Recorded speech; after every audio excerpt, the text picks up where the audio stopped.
Dave and Ian here from Driftaway Coffee, back with more coffee stories, previewing our whole bean and ground offerings for the month of October. This month we are roasting coffee from Huehuetenango in Guatemala.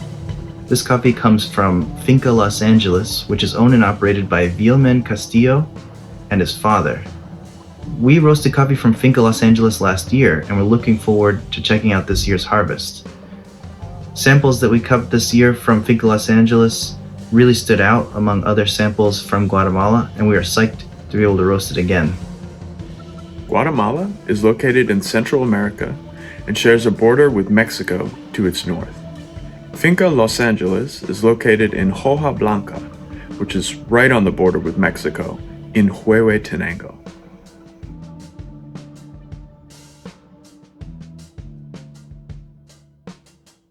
Yeah, so I don't know much about that region, like what the terrain is like. From pictures and stuff, it looks really steep and mountainous. Like it looks like it's way up there and rural too. Like you figured that they would have to travel pretty far to deliver coffee from their farm. Like what would you say that the average distance that you'd have to go to get like cherries down? Well, probably they mill it there, but then get the coffee out to like a dry mill or something. Approximately 9 hours. 9 hours. Yeah. Three of that are on a dirt road, and the other 6 are on a paved road that does get better seasonally. But if you have a concrete or asphalt that's not well maintained, those potholes are a lot harder. So you really can't go as fast if it's not in good shape. Right. But most of the dry mills, larger and mid-sized dry mills, are in or near Guatemala City or on the way to either the Pacific or Atlantic. So we have both coasts. And I would say there's more dry mills going towards the Pacific. Yeah. Yeah. Do you mostly work with farms, or do you have lots that are made up from smallholders as well? Yeah, that's a good question. Mostly we've worked with farms. Yeah. We started to work more with some of the same farms, like in the case of Arturo Vilman, to build community lots.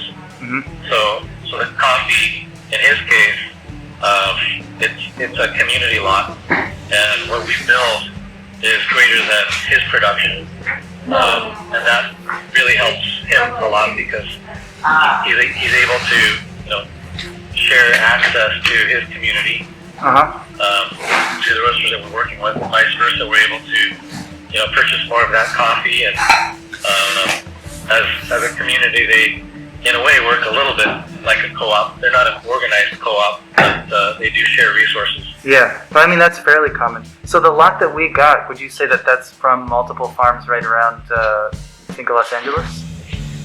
Yes. Okay. I guess the area around Glico and Hoja Blanca, like is there any city nearby there, or is it all rural? It's very rural.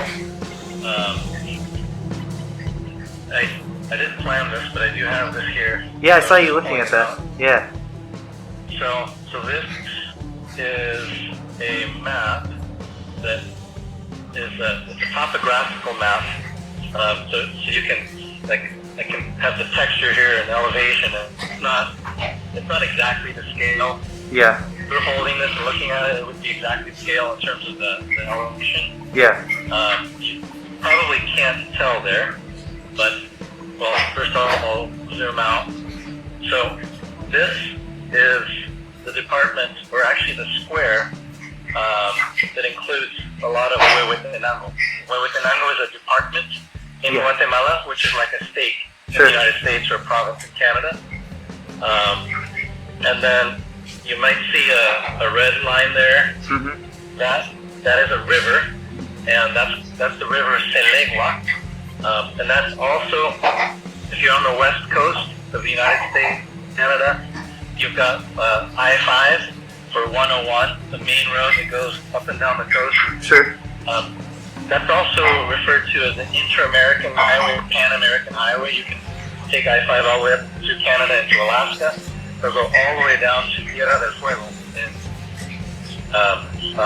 Argentina. Yeah. And this is I-5. Okay. Yeah. So Finca is here in Cuico specifically. The town of Cuico is right here.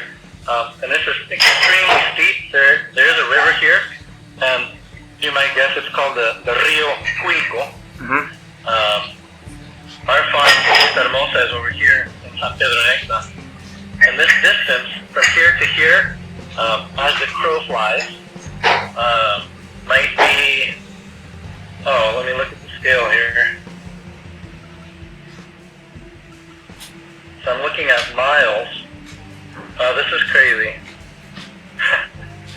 So looking at the scale, this is about 15 miles. Okay. As the crow flies. Yeah. It takes 5 hours to get from our farm to Los Angeles or to La Inteligencia. Yeah. Wow. So it's not straight or flat. Right. Yeah. Very, very rural, very steep. Does Los Angeles have a wet mill or any other infrastructure? I think there are some pictures of at least some tanks and some patios they have there. Like, do you know what kind of what they're able to do right at the farm? At their farm, I would say that their tank. I can picture standing right above it, looking down. I would say with their larger tanks that they have the capacity to do probably about 20 bags, 15 to 20 bags a day. Now their patio space, I think most years only allow for about half of that.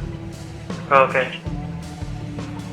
As far as drying capacity, and don't have or use a guardiola, like a dryer. Yeah. So it's all sun dried. Yep. And so these are some of the natural bottlenecks that as neighbors sometimes bring coffee to one producer and sell it in the community. They can't process more than whatever their bottleneck allows them to, and for him it's drying and patio space. And that's, I would say, probably the number one bottleneck for most farms in this region, because there's just not very much land that's flat. Mm-hmm. So it's very costly to do what in most producing regions is simple to do. Just to have a flat area to dry is very, very difficult. Yeah. We have to build a very, very, very steep wall, a retention wall, just to extend a little piece of land to go out flat. And then we end up with something on the top and the bottom. And when you have these patios, you often have a 5, 10, 15 meter. So that can be almost 40, 50 feet drop sometimes from one patio to the next. Yeah. Just to carve out some more patio space. This coffee has sweet aromas of malt and red apple with dense chocolatey base notes and a medium to heavy body. We recommend brewing it on an auto drip coffee maker. That's the Guatemala Huhuetenango Los Angeles.